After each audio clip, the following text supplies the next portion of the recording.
नब्दुहु नसल्ली नसल्ली अला रसूलिही करीम अम्माबाद औज़ बिल्लाहि मिनश शैतानिर रजीम बिस्मिल्लाहिर रहमानिर रहीम।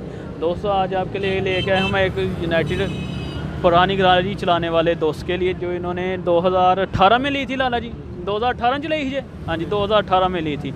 इनकी राय आपको मैं सुनाना चाहूँगा कि इनको ये 1 साल का एक्सपीरियंस कैसे रहा है इस गाड़ी में। ये यूनाइटेड कंपनी की गाड़ी है। ये अब आपसे पूछ लें। लाला जी क्या हाल है, ठीक हो? अलहमदुलिल्लाह। अच्छा जी लाला जी की कहते हैं कितनी देर हुई जी गड्डी ले आ? 14 महीने होने, 14 तो 15 महीने। 14 तो 15 महीने की कहते हैं किन्नी क दिहाड़ी लाते रहे हो तुसी? सर दिहाड़ी तो मैं बड़ी ला लेना पर गड्डी ने मेरा साथ नहीं दिता।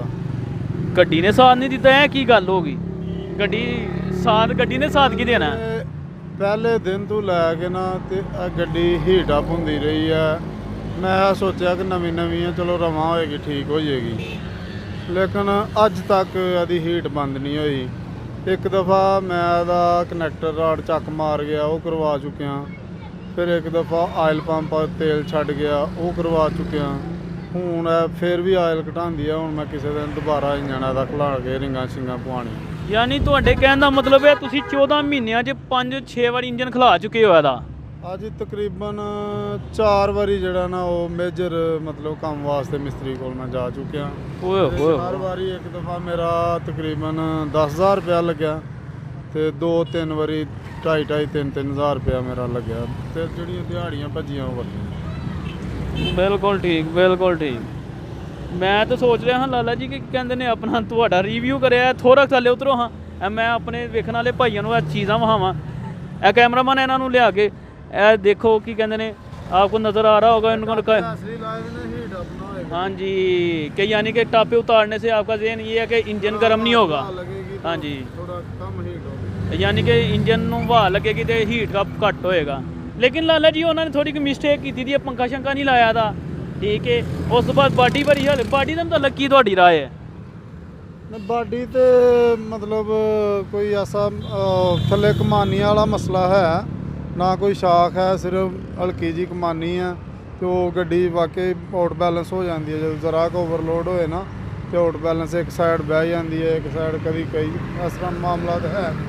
लेकिन चलो बाडी नूं मैं नहीं इन्ना लंदा, लेकिन गड्डी जड़ी है ना मतलब यूनाइटेड लोडर से कामयाब नहीं। देखा दोस्तों मैं तो इनकी क्या कहते हैं आपको इनकी सजेशन बताना चाह रहा था, लेकिन अब ये भाई तो पहले ही बड़े डिसहार्ड हैं क्योंकि उनको तो ये गाड़ी ने बहुत ज़्यादा तंग किया है। मेरा ख्याल है लाला जी किरा गड्डी यूनाइटेड चलाता है इसलिए यदि मार्केट भी घट गई यदि क्वालिटी भी घट गई तादी होनी भी कंडी है।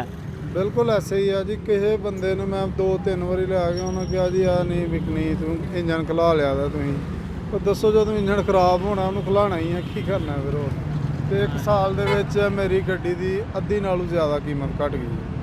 ओए ओए ओए लाला जी तो बड़ा गरीब तो बड़ा जुलम है, एडी हल्की चीज़ है।